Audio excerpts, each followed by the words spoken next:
Magandang araw mga ka-defense! Welcome back sa channel. Sa video na ito, pag-uusapan natin ang tungkol sa isa sa pinaka-interesadong topic tungkol sa AFP Modernization Program, ang MRF Acquisition. Kinumpirma mismo ng Philippine Ambassador to the United States na si Jose Manuel Romualdez na hindi pa isinasara ng Pilipinas ang pinto sa posibleng pagkuha ng 20 F-16 Block 70-72 Viper fighter aircraft. Oo, kahit pa mataas ang presyo nito kumpara sa ibang competitors. At dito, nagiging mas interesting ang usapan. Sa isang pahayag, sinabi ni Ambassador Romualdez na kakailanganin ng quite some really imaginative and creative ways para ma-finance ang proyektong ito. Ibig sabihin, hindi ito simpleng procurement lang. Hindi ito basta pipirma at magbabayad. Kailangan ng malikhaing paraan, kailangan ng diplomatic maneuvering, at posibleng kailangan ng tulong mula mismo sa Estados Unidos. Kung susuriin natin, ang F-16 Block 70-72 Viper ay isa sa pinaka-proven fighter aircraft sa buong mundo. Combat-tested, subok sa maraming bansa, may napakalawak na supply chain, at sa mga ino-offer sa Pilipinas kasama ang JAS-39EF Gripen ng Sweden, ang Eurofighter Typhoon, at ang KF-21 Borame ng South Korea, ang F-16 ang may pinakamahabang operational history. At sa totoo lang, yan ang isa sa pinakamalakas nitong selling point. Pero hindi natin may iwasan ang usapin ng presyo. Base sa mga naunang estimates, napakataas ng kabuuang package cost ng F-16 Viper deal. At ayon sa analysis ng Max Defense Philippines, kahit sabihin natin kaya itong bayaran ng Pilipinas, mahirap itong i-justify sa publiko kung may ibang fighter aircraft na mas mura. Isipin ninyo, kung pareho namang 4.5 generation fighter, pareho namang may advanced radar, pareho namang kayang mag-air-to-air at air-to-ground missions, bakit pipiliin ang mas mahal? Iyan ang malaking tanong. Ayon pa sa Max Defense, ang tanging paraan para maging realistic ang F-16 acquisition ay kung magbibigay ang US ng assistance para mapababa ang effective cost. Hindi lang soft loans, hindi lang long-term financing, kundi grants. O kaya, sagutin ng US ang ibang inclusions tulad ng ammunition packages, training, spare parts at support equipment.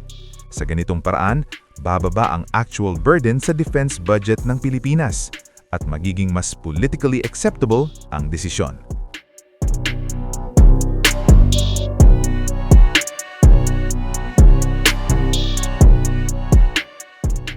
Ngayon, pag-usapan natin ang mas malalim na aspeto. Hindi lang ito tungkol sa presyo, hindi lang ito tungkol sa performance. Ito ay tungkol sa interoperability. Kung F-16 ang kukunin ng Philippine Air Force, magiging mas compatible tayo sa US Air Force. Mas madali ang joint exercises, mas madali ang parts sharing, mas madali ang weapons integration. Lalo na sa West Philippine Sea kung saan tumitindi ang tensyon.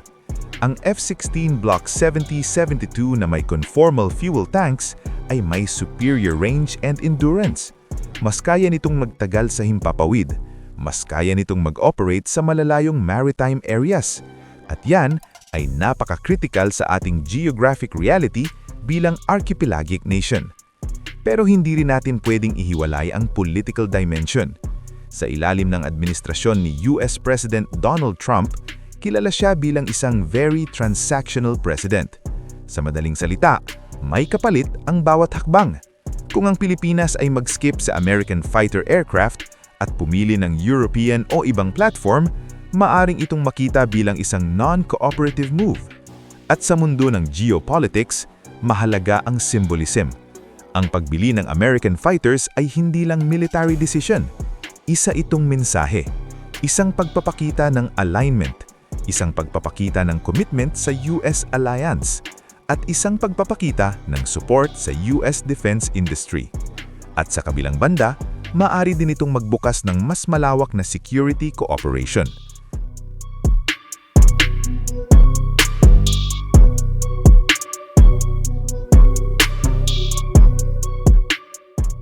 Pero hindi pa rin nawawala ang practical concerns.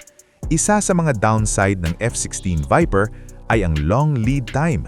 Kung pipirma ng kontrata na yon, inaasahan na ang unang delivery ay maaaring dumating pa makalipas ng 3 hanggang 4 na taon. At ang complete delivery, posibleng lampas 2032 pa matapos. Sa isang panahon kung saan mabilis ang pagbabago ng security environment, ang delay ay isang seryosong konsiderasyon. May isa pang interesting na posibilidad. Ayon sa obserbasyon ng Max Defense Philippines, posibleng hindi ito dumaan sa kasalukuyang multi-role fighter acquisition project. Sa halip, maaring turingin ang F-16 Viper acquisition bilang hiwalay na cooperative project pagitan ng Pilipinas at US government. Ibig sabihin, maaring pumili ng DND at PAF ng ibang fighter para sa MRF project at hiwalay namang i-negotiate ang F-16 bilang strategic alliance package. Kung mangyari ito, magiging mas komplikado ang fleet structure ng PAF, pero maaari din itong magbigay ng strategic flexibility.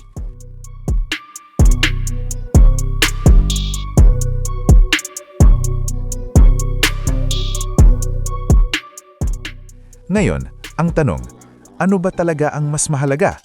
Mas murang platform na may sapat na capability o mas mahal na platform na may mas malalim na alliance value at interoperability advantage? Sa defense planning, hindi laging pure numbers ang basehan. May halong strategy, may halong diplomacy, may halong long-term positioning. At minsan, ang binibili mo ay hindi lang eroplano. Binibili mo ang relasyon, binibili mo ang access, binibili mo ang assurance. Sa huli, malinaw ang isang bagay. Hindi pa tapos ang laban para sa F-16 Viper. Bukas pa ang pinto. Pero ang tanong lamang ay kung gaano kalaki ang magiging papel ng Estados Unidos sa pagpapagaan ng financial burden. Handa ba silang magbigay ng grants? Handa ba silang mag-absorb ng ibang costs? Handa ba silang gawing strategic package ang deal na ito? Dahil kung hindi, maaaring mangibabaw ang mas practical at mas cost-effective na options. Mga ka-defense, ano ang tingin ninyo? F-16 Viper ba para sa maximum interoperability at alliance strength? O ibang fighter aircraft na mas practical sa budget ng bansa? I-comment ninyo sa baba ang inyong analysis. Gusto kong marinig ang inyong strategic insights. Kung nagustuhan ninyo ang ganitong klaseng in-depth defense discussion, please hit like, subscribe sa channel, at i-click ang notification bell para updated kayo sa mga susunod nating analysis. Maraming salamat sa inyong suporta. At tulad ng lagi nating sinasabi, ang kaalaman sa depensa ay kaalaman sa kinabukasan ng ating bayan.